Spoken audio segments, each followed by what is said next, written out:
Outdoors. Spiderco Endora 4. Beautiful pocket knife. This knife was sent to me, donated to the channel. Thank you, Chad, and I really appreciate it. And this is not a knife review as the title of the thumbnail describes. I'm going to be doing a little bit of a custom job to this knife. So it's not a review. I'll leave that for the review channels. There's probably thousands of knife channels out there who do nothing but knife reviews. And this is a Spiderco, and it has a very big reputation for being an awesome knife. Now I'm going to look at it. I've already looked at it obviously, but I'm going to cover a few things with you today over the bench. I'm going to have a bit of a look at it. I have not watched any other YouTube reviews on this knife just because I did not want, in my opinion, to be swayed by somebody else's review. So I'm going to look at it very quickly, but the objective here is going to be a complete teardown, and I'm going to customize it. Now when Chad sent this to me, he was emphasizing do whatever I want with it, and he was really pushing towards destroying the knife. See what it could do, how it could perform under stress and all these kinds of things. This is an older knife. It's used. It has been loved for many years, as you can see by the wear on the pocket clip, for example. Right, this is not a brand new knife. It's been carried around, but I gave it some thought, which lasted about 15 seconds about destroying this knife. And here's my take on destroying the knife. Anything can be destroyed. No matter how good it is, anything can be destroyed. Personally, I like to maintain my gear. That's why we visit the shop every so often, and I do repairs and restorations and stuff like that. That's why I chose, when I seen this knife, and being that it's a high quality knife, I'm going to customize it a little bit and give it some more life, and continue to have this knife be very useful in somebody's pocket. Alright, like I said, I'm not going to do an in-depth review on this knife. I'll leave that for other channels. But I will give you my impressions of this knife. My apologies in advance if you hear some crazy background noises. I have a couple of rambunctious four-legged furry things running around the yard enjoying the weather. So be patient with that. Okay, let's get back to this knife. So first thing I noticed, the black plastic scales. It has the feel and the look of glass fiber reinforced ABS. I'm gonna run with that. There is clearly a Spiderco emblem laser etched, is what it appears to be, on the knife blade. And you can see there's some chunks and chips. Maybe you can, maybe you can't see. Chunks and chips. There's gunk in there. I can see dirt in the holes. I open the blade. I can see some scratch lines going across here. So there's obviously some dirt. Oh yeah, I can see there's some dirt buildup down inside. And of course, like I said, this is a used knife. This has been previously enjoyed. Now, right off the bat, I open this knife. It feels very positive. And it has a frame lock. Very reminiscent of our old trusty Buck 110. Tried, tested, and proven by our Buck 110. And this knife here, if I grab it by the handle and the blade, and I give it a little bit of twisting, I'm flexing the knife in my hand.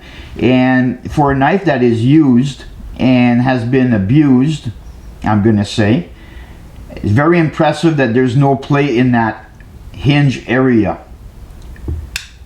When it's brand new, it certainly should not move. When it's used, and you can do this and all the multiple parts at that hinge area do not spread apart, I think it's a testament that this is a well-built knife. Now, one thing I'm going to say, when I depress the lock, the blade does not fall off. The blade does not automatically drop. Now, I don't know if this knife was meant to be that way. Many knives, let's try the Buck 110. Yeah, it's the Buck 110's like that. It's got a little bit of resistance. But I know many knives, when you depress the lock, the blade falls. It's possible that it was designed this way. I don't know. Also, it's very possible that there's a collection of gunk in there that's causing some resistance. The scratch lines is a testament that it's dirty and there's stuff inside there. Equally, when I open the knife, and the thumb hole, that was an ingenious design. That thumb hole, being able to do this in one hand is very nice. And this thing feels very good in the hand. It's very comfortable. Your hand, the closure of your hand, just natural closure of your hand on the knife feels very good. It's very good design. I like it. I like it a lot. But that thumb hole is something else. Now, if I whip it, it's not a fast action. And again, I don't know if it's supposed to be a knife that you can just flick, like give it a little shot, you know what I mean, and it goes flying out. Some knives, you just hardly touch them and they just spring into action. I'm gonna see about making that smoother, which is going to be part of the rebuild and the customization of this knife. Now, I've already decided what I'm gonna do to this knife. You're gonna have to stick around and watch and see what's gonna happen to this knife after I'm done. There's some jimping going on the plastic scales, and what I'd like to do is carry that jimping, there we go, right there, I think you carry it across the lock is what I'd like to do, just so it feels a little bit better when you got it in your hand and you got your thumb back a little bit versus right in that bend. So I'm going to do that before I tear the knife apart. I will take the clip off so I can put this in a vise, and I'm going to use the jimping as a guide, and I'm going to file that out.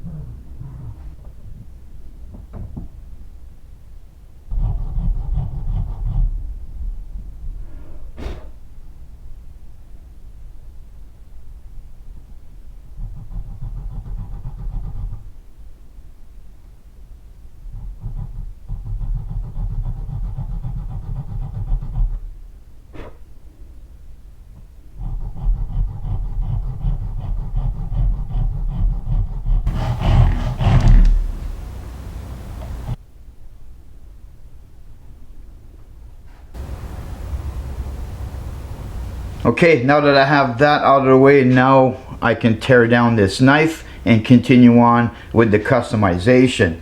Now you'll notice I never divulged exactly what I'm going to do to this knife. That's intentional. That's to keep you on the edge of your seat. Now you've seen the first step. Let's keep going. Now just quickly while I'm doing this, you'll notice this is where the pocket clip was originally mounted, right here. And this knife is designed that it has the mounts on all four corners, so that's a nice touch. It's whether you're left-handed, right-handed, front pocket, back pocket, however you like to pull your knife out of your pocket, you can customize the location of the clip. This is the hinge part, and I'm holding a good pressure with my fingers because I have no idea what's going to happen. There is a spring tension in there, so I have to be mindful of that. and I don't know what the reaction is going to be. Oh yeah, look at that. I don't know if the camera is going to pick that up, probably not, but there is some ugly gunky stuff in there. Yeah. Okay, let's separate these pieces here. What looks like maybe a little bit of rust right here, actually. Let's break out this soft handle pry bar here.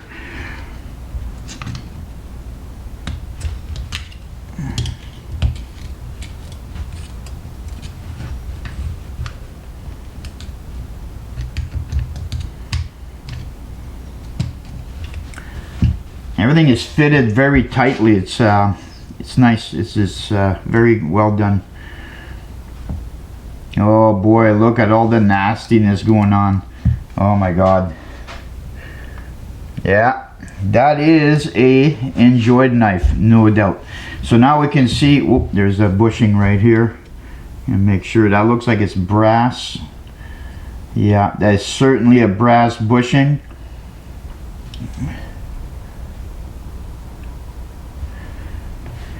So brass bushing, that's a nice touch, because brass is almost like a natural lubricant. And it doesn't react, brass doesn't react against steel like aluminum does. Now we have the working parts. There's the lock. There's the spring under tension. Used to be under tension. Alright, let's pull this blade off. Oh yeah. Yuck. As I stated, this is a previously enjoyed knife, and there's another brass bushing on the opposite side of the blade, which is what you expect. I'm going to pull this off carefully. I don't want to put any creases in that thin wafer. It's a very thin wafer of brass. Have to be very careful not to put a crease in there. Okay, and there's the lock mechanism. Slides off easy. And there's my my jimping job. I'm quite happy with the way it turned out, and it's very, for freehanding something, I'm impressed with myself on how even I got it to come out. Alright, let's move on with extracting the spring. Not a big deal there. Now we have another piece. This piece will come off of here. Hey, you guys go play outside.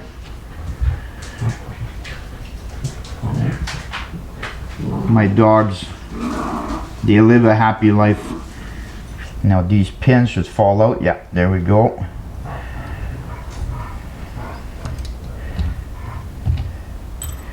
Keep all my small parts together here. The next step of the process is I gotta clean all this stuff. So I have two things I have to do: clean the gunk and dirt, and also I want to remove the coating that's on this clip. It's definitely not a it doesn't look like a Cerakote. It almost looks, it reminds me, you know what? It reminds me of Rock Guard. So I don't know what it is, but I'm gonna try to dissolve it and remove it.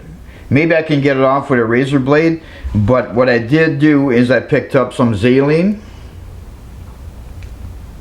effective for thinning oil-based paints, varnishes, epoxies, and synthetic enamels. Right, so it has a multi-use. It's a heavy-duty cleaner essentially. I soak my parts in this, I let it set for a little while, and then wipe everything clean and see what happens after that.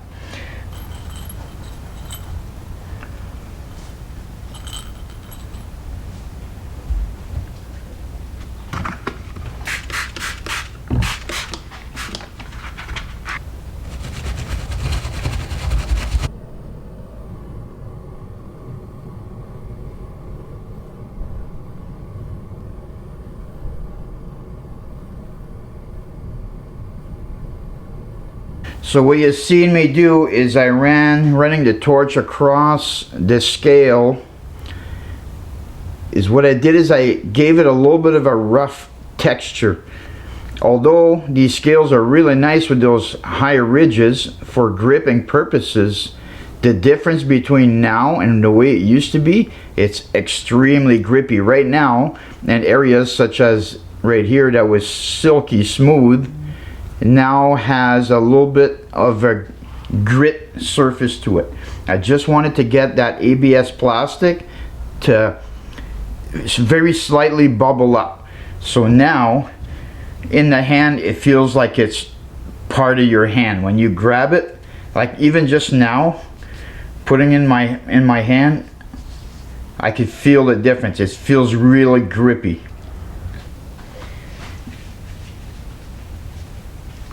Hi puppy. Hi puppy.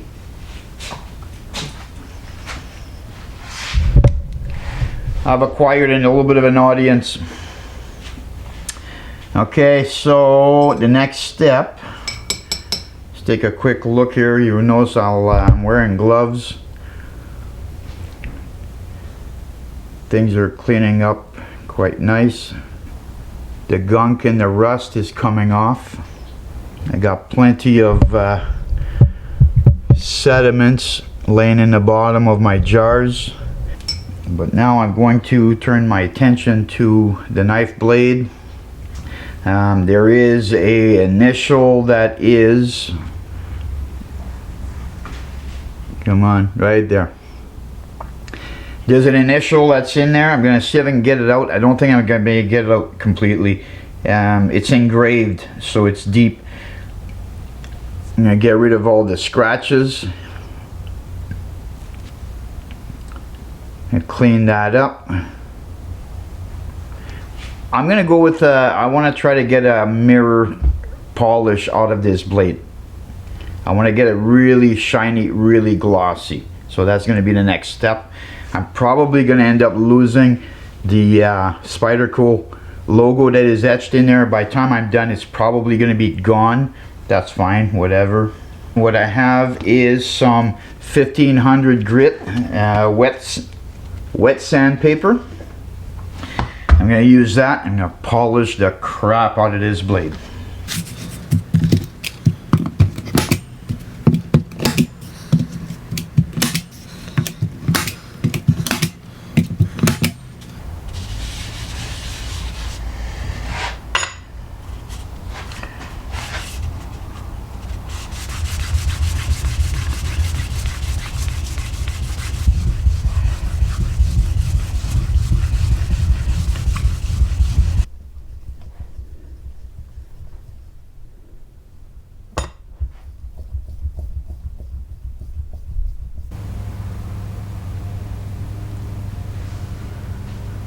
How's that for a polish?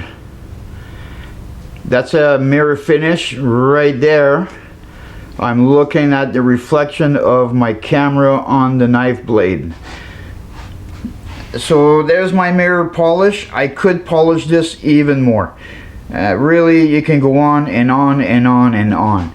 But ultimately, this knife is not going to turn out to be a display model on the shelf. So I'm going to stop at the polish that I have right now, considering that this knife, the intention is to keep using it.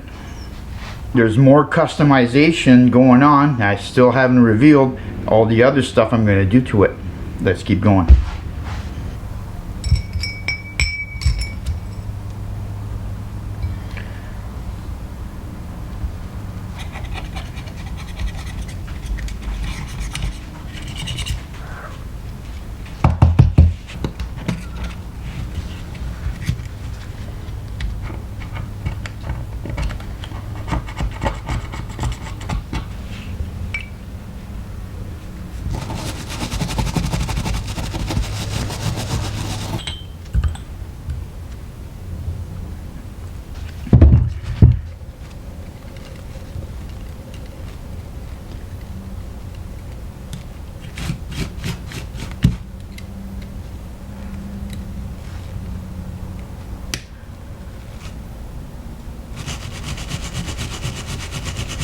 Alright, the next step of the process,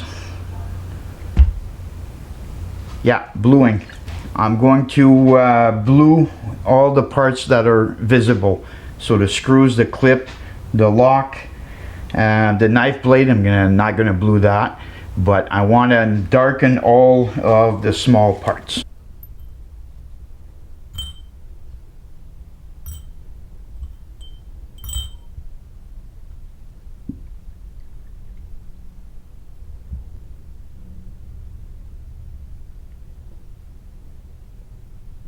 Let's do an update on how I've been progressing.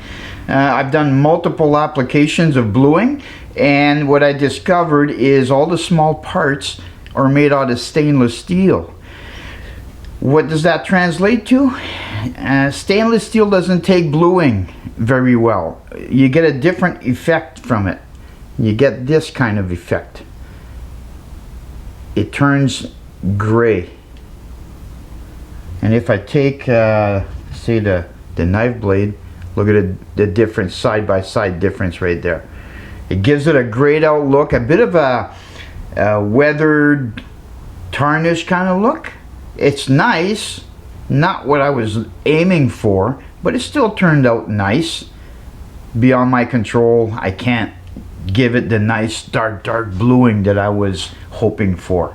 So now we're going to move on from that. We're going to do a reassembly. I also have to put a nice fine edge on that blade.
Pretty good.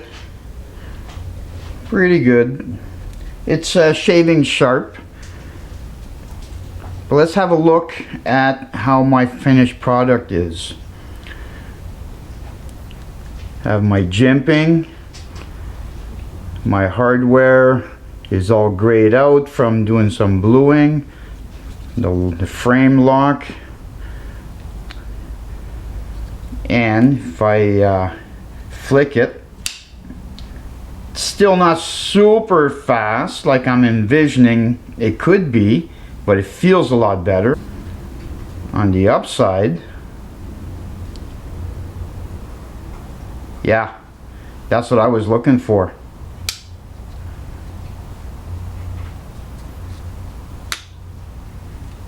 Very good. One more little item to add to this knife and then we're done.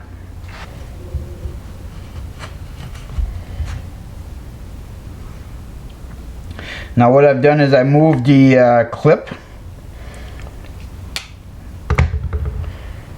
It was in a different location.